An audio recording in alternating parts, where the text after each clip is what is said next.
Hello दोस्तों, स्वागत है आप सभी का मेरे यूट्यूब चैनल पे। अभी हम लोग लूसेंट के ऑब्जेक्टिव बुक से वैदिक सभ्यता या वैदिक संस्कृति को कंप्लीट कर रहे हैं, जिसका हम लोगों ने 33 तक के क्वेश्चन को कंप्लीट कर लिया था। आज 34 से देखेंगे। तो 34 नंबर क्वेश्चन है, किस काल में अछूत की अवधारणा स्पष्ट रूप से उदित हुई। ठीक है, तो अछूत की अवधारणा धर्मशास्त्र के काल में उदित हुई थी। तो याद रखना, धर्मशास्त्र के काल में। एशिया माइनर स्थित बोगाज-कोई का महत्व इसलिए है कि वहाँ जो अभिलेख प्राप्त हुए हैं उनमें 4 वैदिक देवताओं इंद्र, वरुण, मित्र, नासत्य का उल्लेख मिलता है। ठीक है। गायत्री मंत्र किस पुस्तक में मिलता है। तो बहुत ही इम्पोर्टेंट क्वेश्चन है ये। गायत्री मंत्र जो है ऋग्वेद में मिलता है। याद रखना, ऋग्वेद में मिलता है। न्याय दर्शन को प्रचारित किया था तो गौतम ने। ठीक है, गौतम ने न्याय दर्शन को प्रचारित किया था। प्राचीन भारत में निष्क से जाने जाते थे, तो स्वर्ण आभूषण जो होते थे वो निष्क नाम से जाने जाते थे। ठीक है, सोने के आभूषण प्राचीन भारत में निष्क नाम से जाने जाते थे।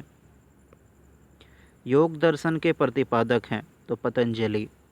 ठीक है, पतंजलि एक मुनि थे, वही योग दर्शन के प्रतिपादक थे। उपनिषद पुस्तकें हैं तो ये आधारित है दर्शन पर। ठीक है, उपनिषद पुस्तक जो है वो दर्शन पर आधारित है।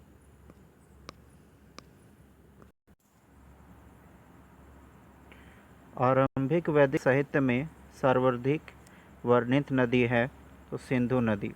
ठीक है, वैदिक साहित्य में सबसे ज़्यादा सिंधु नदी का जिक्र होता है। उपनिषद काल के राजा अश्वपति शासक थे, तो अश्वपति शासक थे केकई के। केकई एक पंजाब में स्थित उस समय का राज्य हुआ करता था, जिसके शासक कौन थे? अश्वपति।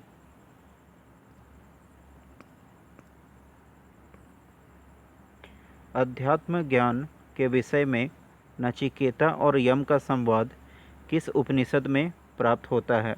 तो बहुत ही इंपॉर्टेंट क्वेश्चन है ये। तो इसका आंसर हो जाएगा कठोपनिषद में। ठीक है, कठोपनिषद में। इसका मैं एक छोटा सा स्टोरी बता देता हूँ। जो नचिकेता थे, इनके पिताजी, ठीक है, नचिकेता के जो पिताजी थे वो विश्वजीत यज्ञ के बाद जितने भी अपने क्षेत्र में बीमार गाय थे उनको ब्राह्मणों को दान में दे दिया करते थे। तो जो नचिकेता थे वो अपने पिताजी से पूछते हैं कि आप मुझे किसे दान में देंगे। तो वो गुस्सा होकर बोलते हैं कि मैं तुम्हें यमराज को दान में दे दूंगा। ठीक है, तो यही है नचिकेता और यम का संवाद। तो इसको जो उपनिषद में रखा गया है उसका नाम रखा गया है कठोपनिषद। ठीक है, तो जब भी क्वेश्चन आए कि नचिकेता और यम का संवाद किस उपनिषद में मिलता है, तो कठोपनिषद में। ठीक है, इसका नाम ही रखा गया, कठोपनिषद में मिलता है। नेक्स्ट देखते हैं, वैदिक नदी कुबा या काबुल का स्थान कहाँ निर्धारित होना चाहिए। तो ये अफ़गानिस्तान में। ठीक है, अफ़गानिस्तान में स्थित है ये नदी।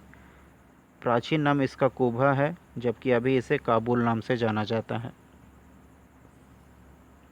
कपिल मुनि द्वारा प्रतिपादित दार्शनिक प्रणाली है तो सांख्य दर्शन।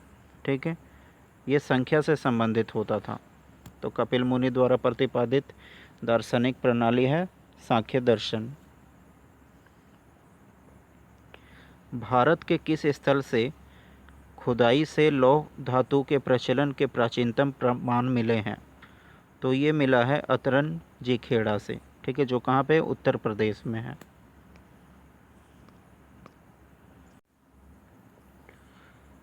निम्नलिखित में किसका संकलन ऋग्वेद पर आधारित है। तो सामवेद का संकलन ऋग्वेद पर आधारित है। निम्नांकित में कौन प्रस्थान त्रयी में शामिल नहीं है। तो दोस्तों, प्रस्थान त्रयी में शामिल है भगवत गीता, ब्रह्मा सूत्र और उपनिषद। ठीक है, इसमें शामिल नहीं है भागवत, भागवत शामिल नहीं है। इसका आंसर हो जाएगा ए नंबर ऑप्शन। ठीक है, आप याद रखना प्रस्थान त्रयी में शामिल है भगवत गीता, ब्रह्मा सूत्र और उपनिषद, यही 3 शामिल है। इसके अलावा जो भी आ जाएगा वो इसमें शामिल नहीं रहेगा। कर्म का सिद्धांत संबंधित है, कर्म का सिद्धांत संबंधित है मीमांसा से। ठीक है, मीमांसा से। तो दोस्तों अभी यहीं पे वीडियो को एंड करते हैं।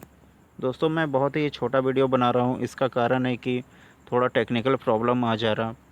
अभी मैं कोशिश करूँगा कि आपके लिए थोड़ा लंबा वीडियो बनाने का कोशिश करता हूँ, ताकि आपको भी देखने में अच्छा लगेगा। दोस्तों अगर आपको थोड़ा सा भी हेल्पफुल लगता है मेरे इस वीडियो से तो प्लीज़ चैनल को सब्सक्राइब कर देना और थोड़ा शेयर कर दिया करो यार, शेयर कर दिया करो वीडियो को। बहुत ही मेहनत से बनाता हूँ मैं। धन्यवाद दोस्तों।